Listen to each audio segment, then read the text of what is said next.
എന്നെ ഇതിന് പ്രാപ്തമാക്കിയത് ഈ തെരഞ്ഞെടുപ്പിൽ കഠിനാധ്വാനം ചെയ്ത ലക്ഷക്കണക്കിന് യുഡിഎഫ് പ്രവർത്തകരും ടീം യുഡിഎഫായി നിന്ന ഞങ്ങളുടെ യുഡിഎഫ് നേതാക്കന്മാരുമാണ്. തീർച്ചയായും ഞാനിവിടെ എത്തിയതിന് അവരോട് എനിക്ക് ഒരുപാട് കടപ്പാടുണ്ട്. ഞങ്ങളെ വലിയ ഉത്തരവാദിത്തമാണ് ഏൽപ്പിച്ചത്. 10 വർഷം നീണ്ടുനിന്ന ഒരു ഭരണം അവസാനിപ്പിച്ച് അധികാരത്തിലേക്ക് ആ ജനങ്ങളോട് ഞങ്ങൾ പറഞ്ഞ കാര്യങ്ങൾ ഒന്നൊന്നായി ഞങ്ങൾ ചെയ്യുന്നു.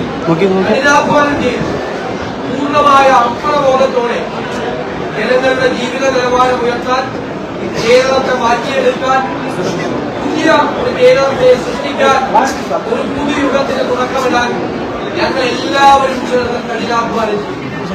രാഷ്ട്രീയ പ്രവർത്തനവും പൊതുപ്രവർത്തനവും ജനങ്ങൾക്ക് വേണ്ടി നടത്തുന്ന കഠിനാധ്വാനവും അവർക്ക് വേണ്ടി അർപ്പണബോധത്തോടു കൂടി ചെയ്യുന്ന പ്രവൃത്തിയുമാണ് എന്ന് ഞങ്ങൾ അതിന്റെ നിർവചനം മാറ്റിയെഴുതും.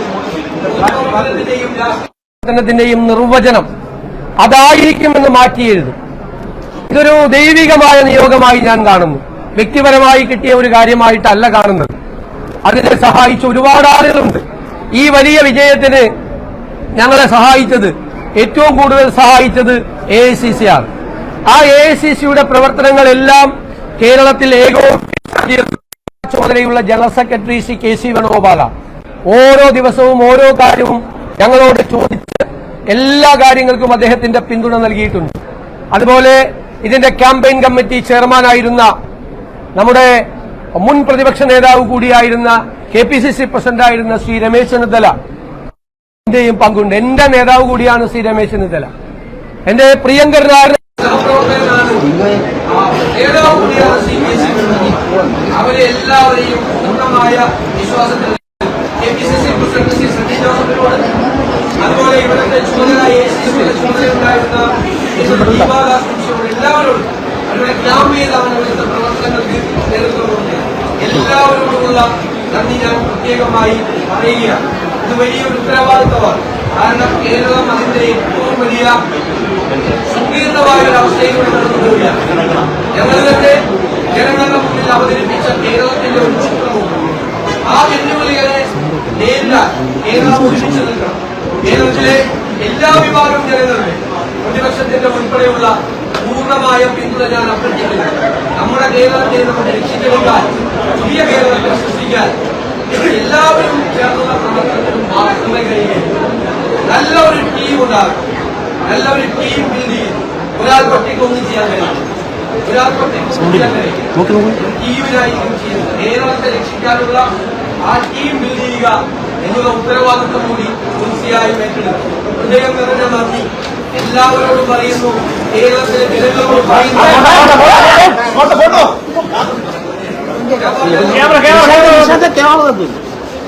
ഈ പ്രഖ്യാപന വൈദ്യുത കുറച്ച് നാണക്കേടായില്ലേ കോൺഗ്രസ്? ഒരു നാളെങ്കിലും ഇതൊക്കെ ഇവരുടെ മറ്റ് സംസ്ഥാനങ്ങളിലെല്ലാം വിവിധ പാർട്ടികൾ മുഖ്യമന്ത്രിമാരെ തെരഞ്ഞെടുക്കാൻ എത്രയോ സമയമെടുക്കുന്നു. അറിയാതെ അങ്ങനെ നേതൃത്വത്തിന്റെ മുമ്പിൽ ഒരുപാട് കാര്യങ്ങൾ അവരതിന്റെ എല്ലാ ഭാഗവും എംഎൽഎമാരുമായി, എംപിമാരുമായി, സീനിയർ നേതാക്കളുമായി എല്ലാവരും ആശയവിനിമയത്തിന് ശേഷം കോൺഗ്രസ് പാർട്ടി സാധാരണ പാർട്ടിയല്ല, ഗാലക്സി ഉപയോഗിച്ചുള്ള ഒരു പാർട്ടിയാണ്. ഒരുപാട് നേതാക്കളുടെ അടുത്തുള്ള മികച്ചവരായ നിരവധി നേതാക്കൾ എംഎൽഎമാരെ നേതാക്കന്മാരുടെ പാർട്ടിയാണ്. അതിൽ നിന്നൊരാളെ തിരഞ്ഞെടുക്കുക എന്ന് പറയുന്നത് വളരെ പ്രധാനപ്പെട്ട ഒരു ജോലിയാണ്. ജനകീയമായ ഒരു പിന്തുണയോടുകൂടി കേരളത്തിൽ അധികാരത്തിൽ വരുന്ന ഒരു രണ്ടാമത്തെ മുഖ്യമന്ത്രിയാണ് അങ്ങനെ ജനകീയമായ ഒരു പിന്തുണയോടുകൂടി തീർച്ചയായിട്ടും ജനങ്ങൾ പിന്തുണച്ചു. ജനങ്ങൾ UDF-ന്റെ പ്രതീക്ഷയോടുകൂടി കാണുകയാണ്. അവർ UDF-നെ പിന്തുണച്ചിട്ടുണ്ട്, വൻ വിജയം നൽകിയിട്ടുണ്ട്. അതിലവർക്ക് വലിയ പ്രതീക്ഷയുണ്ട്. ഞങ്ങളറിയാലോ, ഞങ്ങൾ ടീം UDF ആയിട്ടാണ് ചെയ്യുന്നത്. ടീം UDF ഒരു പാർട്ടിയെ പോലെയാണ് പ്രവർത്തിച്ചത്. എല്ലാ നേതാക്കളും പ്രിയങ്കരായ ഏറ്റവും സീനിയറായിട്ടുള്ള ശ്രീ PJ ജോസഫ്, ശ്രീ പ്രേമചന്ദ്രനും ശ്രീ ഷിബുവിനോടുള്ള RSP CP ജോൺ ഞങ്ങളുടെ UDF സെക്രട്ടറി ആയിരുന്നു. അതുപോലെ ഈ രാജൻ ബാബു, ശ്രീ മാണി സി കാപ്പൻ, ശ്രീ അനൂപ് ഉൾപ്പെടെയുള്ള UDF നേതാക്കൾ ഒരു പാർട്ടിയെ പോലെയാണ് അവരെല്ലാം പ്രവർത്തിക്കുന്നത്. അവരെ എനിക്ക് ഉപദേശങ്ങൾ തന്നിട്ടുണ്ട്, അനുഗ്രഹങ്ങൾ തന്നിട്ടുണ്ട്, തെറ്റുകൾ തിരുത്തിയിട്ടുണ്ട്.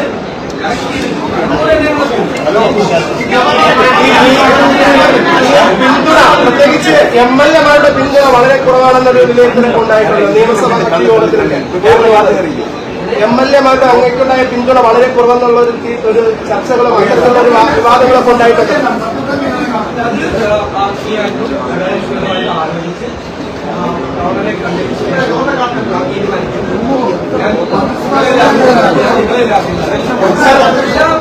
നേതാക്കളുമായി അവരുമായിട്ട് ആലോചിച്ച് അതിനെല്ലാം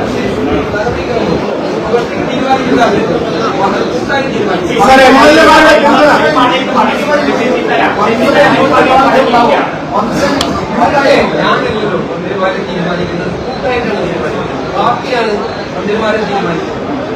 മന്ത്രിമാരെ തീരുമാനിക്കുന്നത് പാർട്ടിയാണ് ഉദ്ദേശിക്കുന്നത്.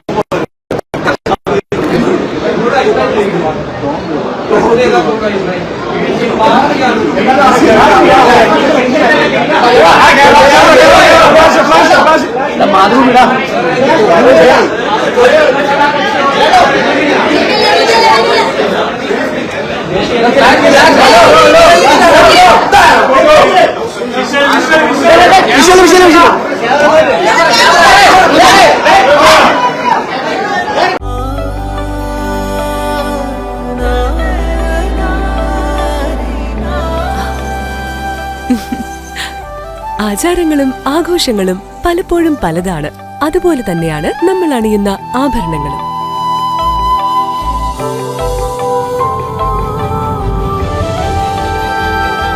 ജീവിതത്തിലെ ഓരോ നിമിഷങ്ങളും അവിസ്മരണീയമാക്കുന്നു Azad gold and diamonds. Azad gold and diamonds, Thazhepalam, Tirur.